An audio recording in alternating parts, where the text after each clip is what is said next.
Clamidia y otro género. Estas son enfermedades un poco particulares. Vamos a comenzar con ellas siguiendo estos tópicos que no deben ser tomados como tabú, y menos por ustedes, que van a ser los tratantes y los responsables directos para evitar los ciclos de transmisión. Entonces hablemos de esto sin tabú. La familia Clamidiaceae es un grupo de bacterias particulares que se consideran gram negativas porque tienen mucha similitud estructuralmente con el grupo de las gram negativas. ¿Qué similitudes? Primero, tienen lipopolisacárido anclado en una membrana externa. Esto me lleva a la otra similitud. Tienen dos membranas, una interna y una externa. Pero a diferencia del resto de bacterias gram negativas, tienen muy poco peptidoglicán. Y contrario a lo que acabamos de decir, a cómo las acabamos de clasificar, en realidad no se tiñen con la tinción de gram. Así que nosotros nunca vamos a teñir a partir de una muestra con los métodos de laboratorio que conocen a una clamidia, ya que no captan la tinción, no se tiñen con la tinción de gram. Son bacterias muy pequeñas y aunque se les ha relacionado con enfermedad desde hace mucho tiempo, en realidad se creía al principio que eran virus o que eran cualquier otra cosa. Y cuando se dieron cuenta que eran bacterias, no hallaban en qué grupo meterlas. Fueron de clasificación muy difícil hasta relativamente poco tiempo, hace poco tiempo. La capa de peptidoglicán es muy delgada, pero les afectan los mismos antibióticos. Esta es otra similitud con las bacterias gram negativas, pero hay una cosa que sí las distingue a esta familia, y es que enclavadas en su membrana externa tenemos una proteína importante porque tiene muchas variantes que se relacionan con especificidad de especie. Esta proteína se llama proteína mayor de membrana externa, o MOMP. Lo van a encontrar así en la mayoría de referencias por sus siglas en inglés. Proteína mayor de membrana externa. Hay que tener ya en mente esto porque me va a servir para retomar otros puntos más adelante. Como otras características generales son patógenos intracelulares estrictos. Tienen que vivir sí o sí dentro de la célula. No hay otra forma en que puedan estar en el ambiente. Por lo tanto, cuando ustedes oigan a patógenos intracelulares estrictos, aquí necesariamente para la transmisión debe haber contacto. ¿De qué tipo? El contacto sexual es una forma de contacto directo. Entonces debe haber contacto directo, y todavía, aunque ya sé que están ansiosos, no estoy hablando de sexo. Estoy hablando de transmisión, es por contacto directo. No crecen por ser de este tipo, no crecen en medios de cultivo convencionales, no se les puede teñir con la tinción de gram.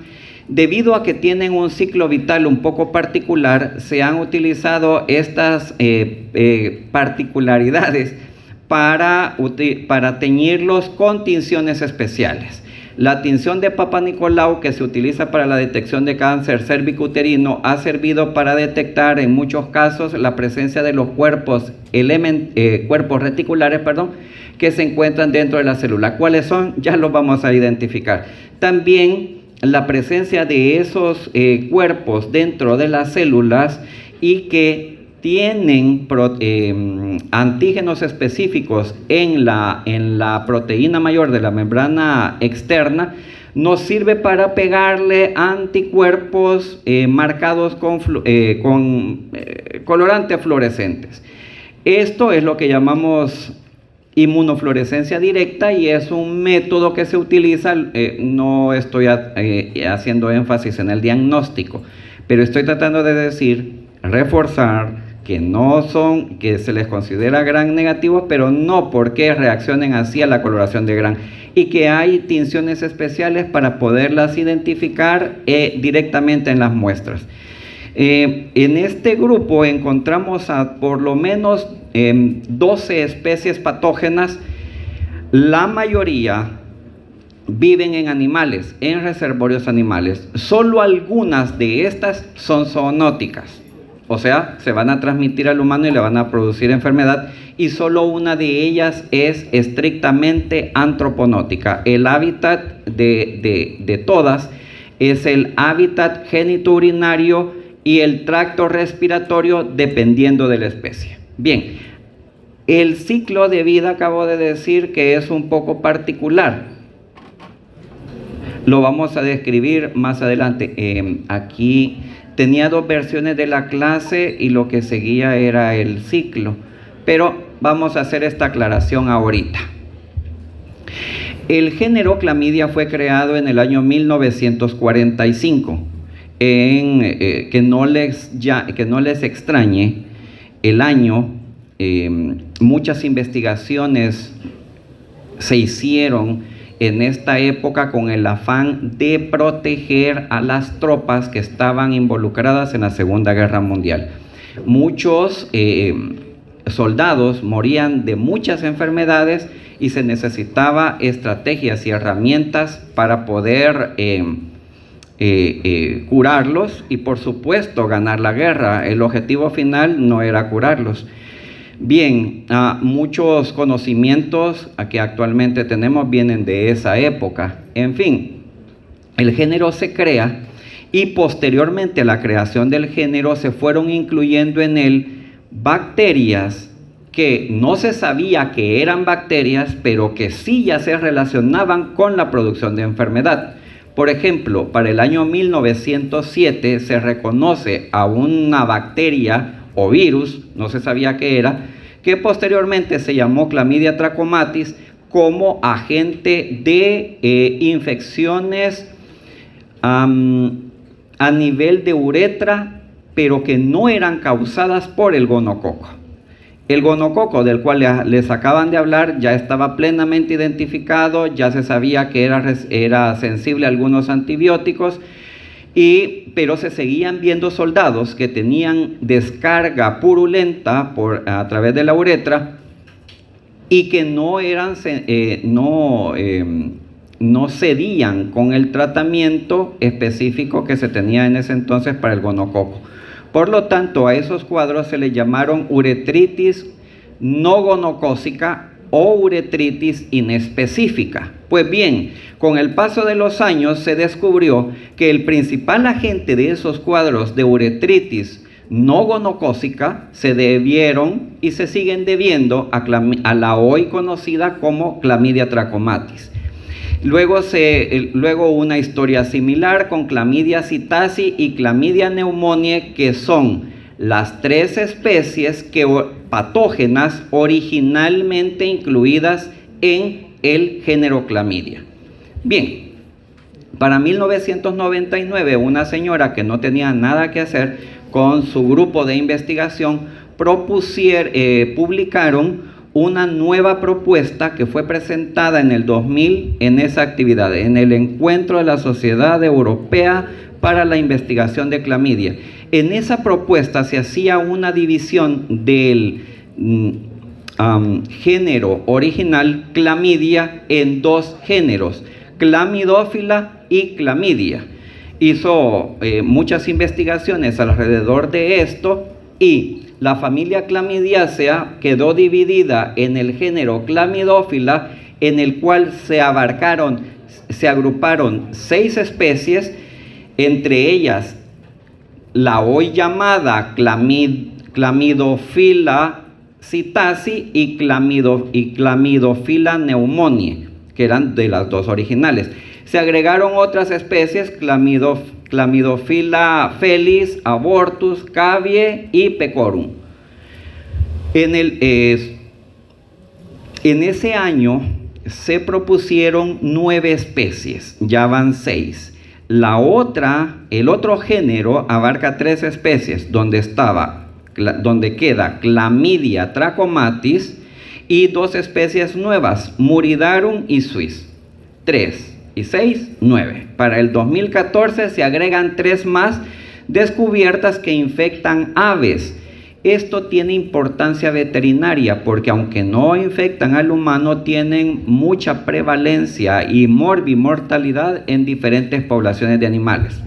Tanto que, por ejemplo, para Chlamydia abortus es una de las pocas especies de clamidia que se ha desarrollado una vacuna. Todas las demás, especialmente aquellas que infectan al humano, no la tienen. Bien. Esto para el año 1999-2000. En este dendrograma les presento, y no voy a entrar en detalles, solo una prueba que según ciertos taxónomos dicen que las diferencias filogenéticas entre todas las especies incluidas en esta nueva propuesta son tan pocas que no vale la pena diferenciar en 2 géneros. Es más, demuestran que el porcentaje de similitud filogenética entre las especies anda alrededor del 82%, muy por encima del 50% mínimo de diferencia que se requiere entre 2 individuos para decir que son de especies diferentes. Por lo tanto, la conclusión de este gran número de taxónomos es que esa clasificación es improcedente. Tanto que el Manual de Bacteriología Sistemática de Berghei, que es como el máximo documento a nivel mundial que rige la clasificación taxonómica de las bacterias, no lo incluye en su última edición del año 2015. Todo este bla bla bla es para, si alguien se fijó al principio, clamidia y clamidofila. En realidad, muy pocos autores hacen uso de esa clasificación, entre ellos el autor de su libro texto. Pero si ustedes leen fuera de, van a encontrar que el 99% de los artículos referidos a clamidia y clamidofila no utilizan esa clasificación. Por lo tanto, y habiéndome detenido un poco para explicar esta situación, les digo, yo me voy con estos. Yo soy el otro. Yo me voy con estos.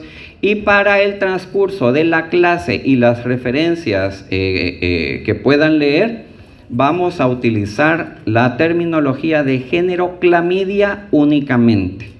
Aunque más adelante se van a dar cuenta que estas que están, según esta propuesta, incluidas en ese género, pueden ustedes utilizarlo como sinónimo, el género clamidofila. No hay ningún problema si lo quieren utilizar, pero yo de aquí en adelante no utilizo más el nombre de ese género.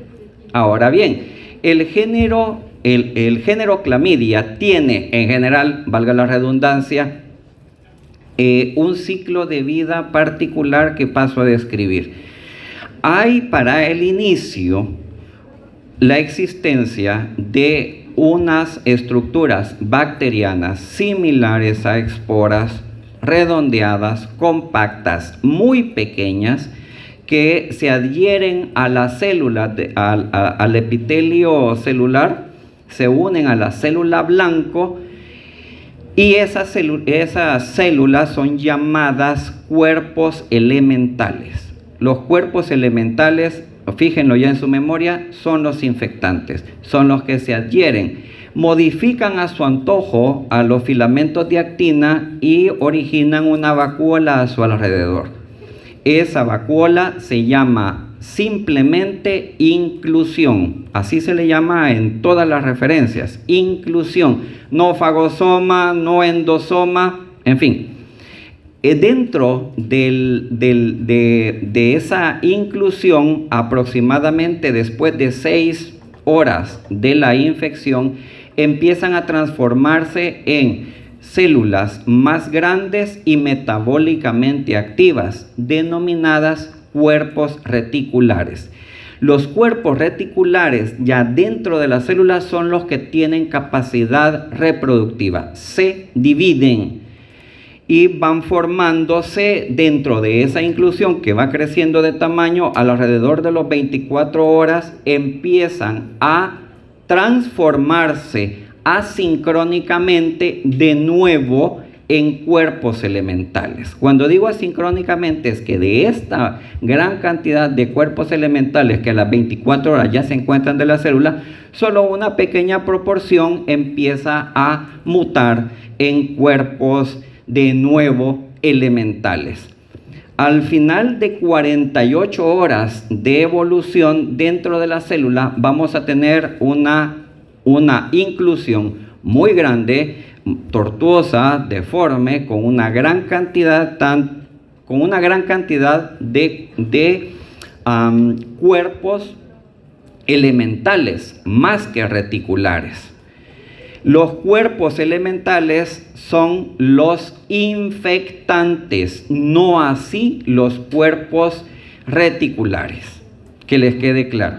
Ahora bien, la célula, dependiendo puede romperse y liberar todo ese contenido, o puede liberar los cuerpos reticulares, los cuerpos elementales, que hablando de ciclo de transmisión son los más importantes, a través de exocitosis, o sea, a través de la formación de vesículas, pero eso es una cuestión que lo decide la especie. Bien, clamidia tiene 3 especies que son infectantes para el humano. Clamidia pneumoniae, que produce un cuadro respiratorio denominado neumonía atípica. Se identifica un solo serotipo y tiene ese nombre raro por una combinación que hicieron entre los nombres, los códigos que tenían los 2 primeros aislamientos que se hicieron de esta bacteria. Aunque produce el cuadro que acabo de mencionar, se le está relacionando mucho con enfermedades de carácter autoinmune e inflamatorio. Entre ellas el síndrome de intestino irritable, que nosotros podemos pensar qué diablos anda haciendo por ahí o qué relación puede tener por ahí, pero también con ateroesclerosis y sarcoidosis. Más adelante les explico un mecanismo patogénico propuesto para esta bacteria. Por otra parte, tenemos a Clamidia psittaci, que produce un otro cuadro respiratorio parecido al anterior, denominado citacicosis, y ese nombre proviene de la palabra griega que hace alusión a los pericos, citacos, porque fueron las primeras aves en las que se vio, pero no son las únicas aves afectadas. Y si a esto incluimos los humanos, el espectro de hospederos se amplía. Por eso, en vez de citacicosis, se propone el nombre de ornitosis, que se considera más adecuado. Hay muchos serovares, no hice ni un resumen porque la verdad me dio hueva. Son bastantes, y la mayoría de estos causan enfermedad en diferentes poblaciones de aves. Algunos de estos se relacionan con enfermedades en el humano, pero se relacionan también con enfermedades neurodegenerativas como el Alzheimer y la esquizofrenia. Si alguno de ustedes siente que la Virgen le habla, no sé, tome antibióticos, tal vez se le quita. Por último, y no menos importante, Clamidia trachomatis, que es por mucho la bacteria de transmisión sexual más ampliamente difundida a nivel mundial. Se calcula que entre el 60 y el 70% de la población sexualmente activa ha tenido contacto con esta bacteria. Afortunadamente, eso no aplica para jóvenes inteligentes, guapas,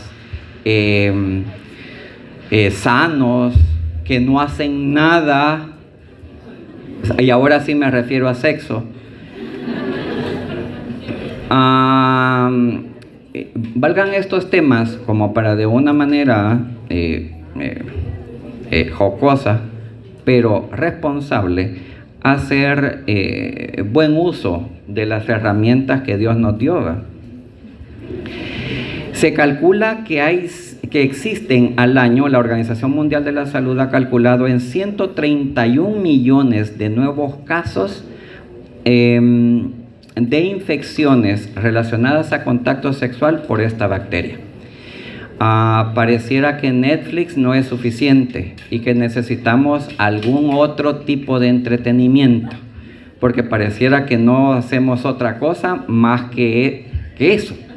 Bien, hay varios problemas asociados con la infección con Clamidia trachomatis. Además de los cuadros clínicos originales que se pueden producir, hay consecuencias que agravan el problema. Uno de ellos es la alta frecuencia de esterilidad asociada asociada a la infección con clamidia. También la más alta probabilidad de adquirir el virus de la inmunodeficiencia humana y también el cáncer de cervix. Se ha encontrado alta asociación estadística entre padecimientos a repetición de clamidia en mujeres y el aparecimiento de cáncer cérvico-uterino. Hay diferentes serovares, grupos de serovares. El primero produce el tracoma, que es una infección ocular, y se llama tracoma porque la palabra en griego significa rugoso. En los párpados encontramos unos bubones o rugosidades que le dan nombre al cuadro. La principal complicación de esta enfermedad es la ceguera y es muy prevalente en países de África y el sudeste asiático. Otro grupo de serovares se encargan del cuadro de uretritis conocida hace muchos años como uretritis no gonocócica, del cual les hablaba hace un momento. Estos cuadros de uretritis son muy poco sintomáticos en varones, pero cuando hay síntomas hay una descarga purulenta que ya vamos a ver a través del mecanismo patógeno cómo es que se origina esto. Las mujeres infectadas pueden contaminar al bebé en los ojos y producir enfermedad ocular, y también si hay aspiración pueden producir algún grado de neumonía en el bebé. Otro grupo de serovares se encargan de la producción del linfogranuloma venéreo, que si bien es cierto entra por los canales genitourinarios, compromete los ganglios linfáticos regionales, produciendo una destrucción de los mismos, y eso es lo que caracteriza a este cuadro producido por Clamidia trachomatis. Todas estas señoras enfermedades están ampliamente distribuidas, como dije, alrededor del mundo, y por supuesto se relacionan con población sexualmente activa. Este cuadro me gusta más porque nos explica que encontramos 3 biovares.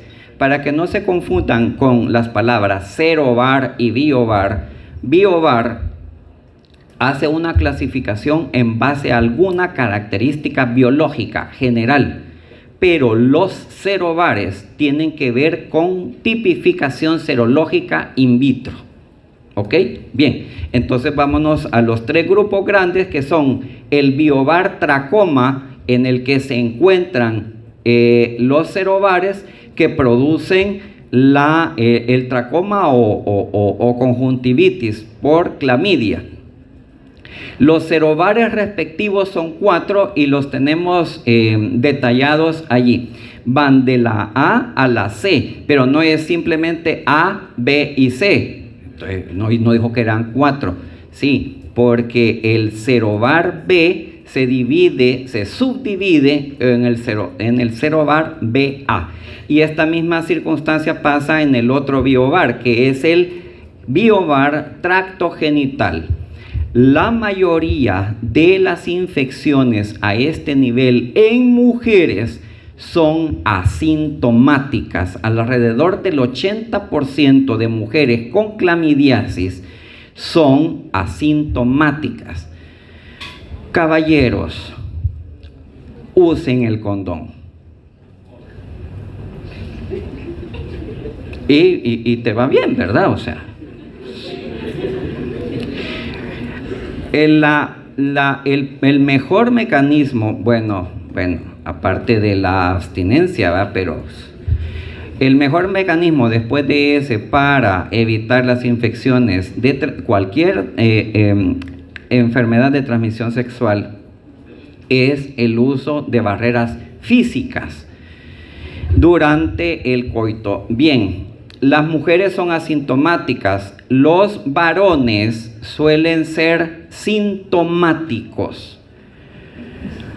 Vamos a ver en los mecanismos patogénicos algo de, bueno, dijimos que íbamos a terminar rápido, me estoy deteniendo mucho. Ahora le voy a poner un poquito más de velocidad. Tenemos dentro de este biovar los serovares que van de la D a la K, pero con aquellas subdivisiones que están arriba. Me hacen 11 serovares. Y por último, el biovar linfogranuloma venéreo, en el que se encuentran los serovares que producen la enfermedad conocida como linfogranuloma venéreo. En el caso del biovar linfogranuloma venéreo se llama así, pero ¿qué órganos afecta? Bueno, el tracto genitourinario, pero también el recto. Esto hace que la transmisión del linfogranuloma venéreo vaya cada vez más en ascenso en hombres que tienen sexo con hombres, por razones lógicas. De esto quiero también dejar claro que Clamidia trachomatis puede tener como hábitat estos lugares, pero además también la garganta, porque se puede transmitir tanto por contacto sexual anal, vaginal u oral. El ciclo de vida ya de Clamidia trachomatis es como se los acabo de explicar, pero utilizo esta imagen para decir lo siguiente. Con Clamidia trachomatis se sabe que mientras está el proceso de replicación formándose los cuerpos reticulares que van sucesivamente a formar más cuerpos elementales, estos cuerpos elementales permanecen en las secreciones del tracto genitourinario y también de la garganta y también del recto. Pero, si bien es cierto, la mayoría de las células infectadas se destruyen, hay algunas en las que el efecto del interferón gamma que se genera durante la inflamación que normalmente se da y también el uso de penicilinas o la deprivación de nutrientes hace que algunos cuerpos reticulares permanezcan dentro de la inclusión de una manera deformada o aberrante. Esto hace que Clamidia trachomatis sea persistente dentro de las células. Y una vez que las mejores condiciones se tienen en el medio ambiente, estos cuerpos aberrados pueden reiniciar el ciclo de nuevo. Evidentemente va a haber reconocimiento en el tejido de estos cuerpos, tanto elementales como reticulares, por parte de las células encargadas de la inflamación. Y va a haber una destrucción de las mismas y de esto, y a través de y se va a dar una gran formación de pus, Estas bacterias también son piógenas y la formación de pus posterior a un cuadro o a un foco inflamatorio eficiente es un signo típico de estas infecciones. Cuando tienen el primer cuadro, o sea, durante la primoinfección. Pero se va generando algún tipo de protección que genera que y además de esto, de la persistencia, que genera que una persona infectada por segunda vez pueda permanecer infectada y padeciendo la enfermedad de una forma subclínica, sin muchas evidencias, sin muchos signos ni síntomas, lo que llamamos asintomático. Y estos, epidemiológicamente hablando, van a ser los más importantes, porque van a creer que no tienen nada y andan, y a diestra y siniestra y regando a. Entonces, esto es más grave en mujeres. Aquello de la posibilidad de transmisión es más fácil en mujeres infectadas porque suelen ser asintomáticas, por esto que acabo de decir. Pero también los varones, aunque tienen en mayor proporción manifestación de signos y síntomas, es también probable que puedan haber casos asintomáticos. Recuerden esto de la persistencia que ya está identificado en Clamidia trachomatis. Bien, ¿cómo va la patogénesis? Se ha identificado que Clamidia trachomatis se une por medio de adhesinas de superficie a la célula blanco, pero luego utiliza un sistema de secreción tipo 3, de esos que se aprendieron para la discusión. Por supuesto que fue sarcasmo. La bacteria inyecta sustancias que van a modificar a su antojo a los filamentos, a los monómeros de actina, para que estos se conviertan en filamentos y se forme la inclusión. Entonces, ustedes podrían decir, pero se formó la vesícula, solo falta que lleguen los lisosomas. El asunto es que para que lleguen los lisosomas, los receptores de membrana del fagosoma tendrían que haberse activado cuando el inicio de la fagocitosis se lo indicó. Pero como no se inició el proceso de fagocitosis, la célula está así, como en clase de transmisibles. Entonces, aunque se forma una vesícula que llamamos inclusión, en realidad no van a llegar los lisosomas, porque no se ha activado el mecanismo de fagocitosis. Dentro de la inclusión, los cuerpos elementales se transforman en reticulares y algunos de ellos van a asegurar la supervivencia dentro de la célula. Estando dentro de la inclusión, se producen proteínas que van a ir a hacer varias cosas. La primera, van a modificar la membrana de la inclusión para que, aunque se le hubiera ocurrido a algún lisosoma irse a pegar, no se pegue. No va a haber la formación del fagolisosoma. El otro asunto que va a suceder es que dentro de la célula normalmente hay metabolitos antimicrobianos. Si se modifican los receptores los receptores de membrana de la inclusión, estos elementos no van a tener ningún tipo de efecto. Y la bacteria se va a reproducir a voluntad. Y por último, estas proteínas producidas van a producir poros o canales que van a servir para secuestrar nutrientes desde el citoplasma celular hacia adentro y la célula pueda hacer lo que le corresponde, reproducirse. Otro detalle identificado en la patogénesis de Clamidia trachomatis es que, en condiciones normales el interferón gamma es necesario para activar a la célula y que pueda hacerse frente contra la bacteria. También dentro de la célula encontramos la ubiquitina, que es una proteína que sirve como como acarreadora de cosas para que puedan cumplir su función. La ubiquitina se tiene que pegar en la superficie de la inclusión para que ahora sí sea reconocida por lisosomas y pueda haber actividad contra el contenido de esa inclusión. Eso en condiciones normales. Pero se sabe que Clamidia trachomatis puede producir una proteína que se llama proteína GAR-D. Una de las cosas que se pega en la membrana y que va a hacer que la ubiquitina no se pegue, de tal manera que no se va a poder realizar la unión fagolisosomal, además de que va a interferir con la activación de la célula T, inhibiendo la producción de interferón gamma.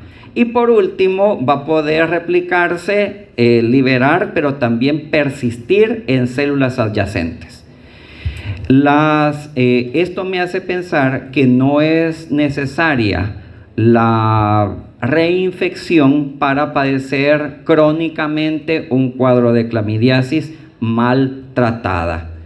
Puede ser que con una dosis menor de antibiótico que ustedes prescriban, disminuyan los signos y síntomas y él o la paciente, me niego al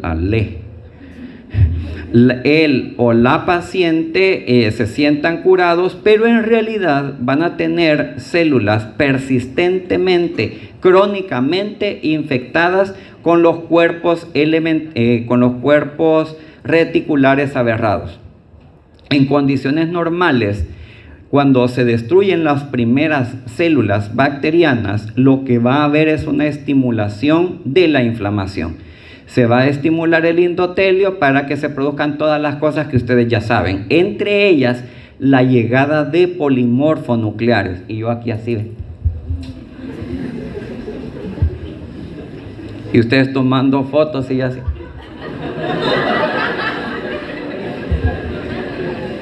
Van a llegar, entre otras cosas, polimorfonucleares, y la llegada va a ser tal que el primer signo, bueno, además del dolor, el signo más evidente va a ser la formación de pus, el aparecimiento de pus, y va a salir por el orificio que esté involucrado, que puede ser la garganta, la uretra o el ano.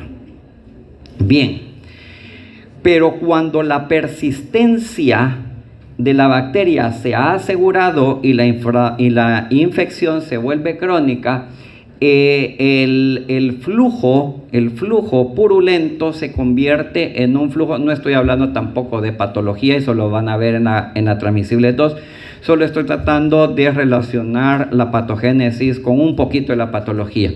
Y lo que van a descubrir es un líquido ceroso, similar al líquido preseminal en los varones, que pueden identificar o creer que es eso precisamente, el líquido preseminal, pero en realidad es un tipo de secreción que sustituye al pus, que se produce como producto de la, valga la redundancia, de la respuesta inmune ante la presencia crónica de la bacteria. En las mujeres, este tipo de secreción es más fácilmente confundible con las secreciones que se producen a nivel vaginal. Y es por eso que pasan más desapercibidos. Bien. Aquí tenía algo. Insisto que creo que me confundí entre las dos versiones. Bien, esto para hacer ahora referencia a estas otras dos señoras que vamos a llamar Clamidia pneumoniae y Clamidia psittaci. Bien, yo no sé si dije, creo que no, que es que solo lo describí, dije bacterias gram negativas en general. Con las clamidiáceas se describen en general como cocos, o sea, con una forma redondada. Clamidia pneumoniae tiene la diferencia de que es más bien un bacilo corto, un coco bacilo, más alargadito que un coco.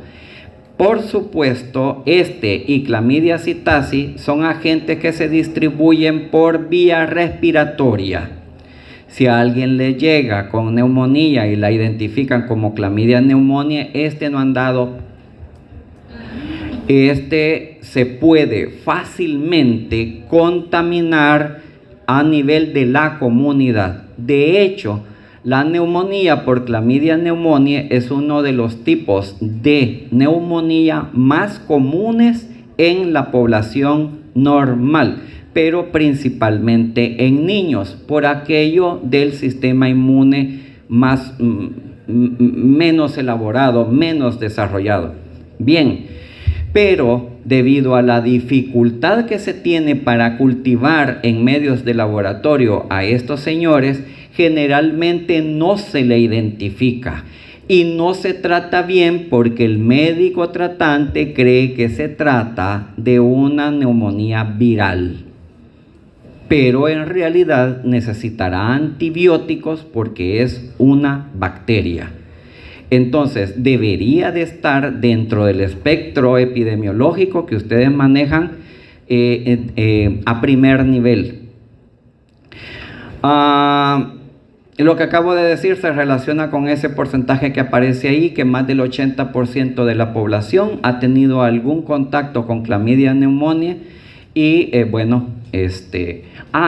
era por esto que tenía aquí. Clamidia neumonía tiene como hábitat a reptiles y a diferentes especies de marsupiales. En Australia son importantes los koalas. De hecho, se están muriendo por infecciones por especies de clamidia. Pero, o sea, digo, para que se mantenga la biodiversidad está bien, pero por mí que se mueran los koalas. A ver, quienes dijeron, no, son agresivos. El pelo no es suavecito, así que, como los pandas, en realidad es áspero, son como osos y no son ni osos. Y cuando ven cómo se reproducen, digo yo, qué asco. Son marsupiales, son como los tacuacines, los canguros. Es que en Australia todo es marsupial, es marsupialia. Entonces el fetito sale y se mete en el marsupio, se mete en la bolsa hasta que ahí se termina de desarrollar. Entonces digo el objetivo de la clase, y me lo van a reprochar, no es hablar de los koalas. Era para decir que el hábitat de clamidia neumoniae y también el de clamidia psittaci está en la naturaleza. Hay diferentes reservorios y los de clamidia psittaci principalmente son aves. Esto habla de la facilidad con que se da la transmisión. En algunos lugares la infección con clamidia psittaci se relaciona con ocupaciones, como un accidente laboral. Quiero decir, personas que tienen, por aquello de la crianza, de la reproducción de aves en cautiverio, pueden tener más posibilidades de padecer la infección por el contacto con estos animales. Entonces, esos son los reservorios a diferencia del humano. Bien, yo les hablaba de clamidia trachomatis, que utiliza un sistema de secreción tipo 3 para inyectar las proteínas que son necesarias para activar por una vía la polimerización de actina. Pero en el caso de clamidia neumonía se ha identificado una proteína que es la PMP21, se llama así hincado en maicillo. Les digo que investigué acerca de dónde venía ese nombre y no apareció por ninguna parte. Se llama así, pero esta proteína se ancla, se une al factor de crecimiento epidérmico, que es una proteína que ya está en la membrana de la célula blanco. O sea, no usa el inyectosoma que sí utiliza clamidia trachomatis para activar la polimerización de actina. Entonces, se van identificando, porque estas cosas son muy recientes, se van identificando los mecanismos de patogénesis y las proteínas que están relacionadas en los mismos. Ahora se sabe que entre estas dos señoras hay diferencias moleculares en cómo penetran a la célula, y esto puede tener que ver con la preferencia por células respiratorias y no por células a otro nivel. Y bien, hay factores predisponentes, por supuesto, para el padecimiento de la neumonía, que es el cuadro típico, o sea, es el único cuadro producido por Chlamydia pneumoniae. Y estos factores son la edad, como lo acabo de mencionar, y hay otro que ustedes pueden casi con seguridad colocar como respuesta de cajón en cualquier examen que se les haga: el estado orgánico general. No es lo mismo un adulto sano, joven, bien desarrollado, a un niño, un anciano o incluso un adulto joven que tiene una enfermedad de base o que tiene desnutrición, por ejemplo. Por otra parte, hay factores de riesgo. Factores predisponentes es una cosa y factores de riesgo es otra cosa. La primera es el ocupacional, pero también el hacinamiento, ya que son comunes los brotes por neumonía, por Chlamydia pneumoniae, en lugares como los bares, iba a decir un nombre, los cuarteles, asilos, guarderías, etcétera. Ahora, ¿por qué Chlamydia pneumoniae se asocia con otras enfermedades que no tienen en apariencia origen infeccioso? Se cree, por ejemplo, que Chlamydia pneumoniae puede persistir de la misma manera que lo hace Chlamydia trachomatis en macrófagos. Esos macrófagos pueden viajar a cualquier parte del cuerpo, principalmente las arterias, y dentro de la placa ateroescleromatosa unirse y complicar el cuadro inflamatorio, porque eso de la aterosclerosis no es solamente que le gustan las pupusas de chicharrón, sino que también hay acumulación de grasa, pero de células y de sustancias proinflamatorias. Entonces, la presencia y la acción contra estas células infectadas y principalmente contra cuerpos reticulares aberrados de Chlamydia trachomatis pueden ser un factor agravante de la placa ateroescleromatosa, y así también se le ha podido encontrar e identificar en otros sitios del cuerpo, no produciendo, sino complicando cuadros de base. Esto es para decirles que es zángana o santa. Eso depende de cada quien. Felices vacaciones.